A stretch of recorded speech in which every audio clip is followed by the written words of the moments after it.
It is the question that every single person dreads. And interestingly, it's not just you who dreads this conversation, it's your hiring manager, the person on the other side of the desk.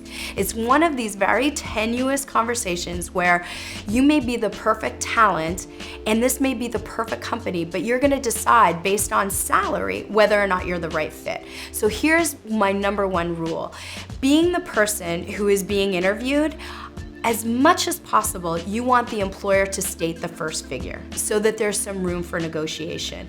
You want as much as possible to ask the question, what kind of range are you looking to hire this person for? What is the budget that we're looking at? I've seen on so many occasions, people either underestimate, so grossly underestimate, or so grossly overestimate a salary. And with that comes a no hire. If you lower your standard too low, they think that you're not talented enough for the job. And this is the absolute truth. If you over ask, you're gonna be immediately dismissed as someone who's not potentially viable for the job because you're never gonna be satisfied because they're not gonna come close to what your salary expectation is. If you can't get that information out from the person on the other side of the desk, you wanna give a range. You need to go to industry resources, salary.com for example, and know what the industry standard is for this particular industry. You need to quote a price range, a salary range within that range.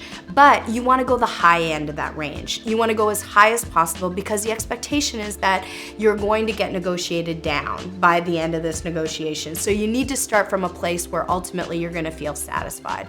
The other thing to note is that, and I'm a big believer in this, is to overstate how much you make. One of the number one questions that an employer will ask to try and get your salary level is, what were you making in your previous job?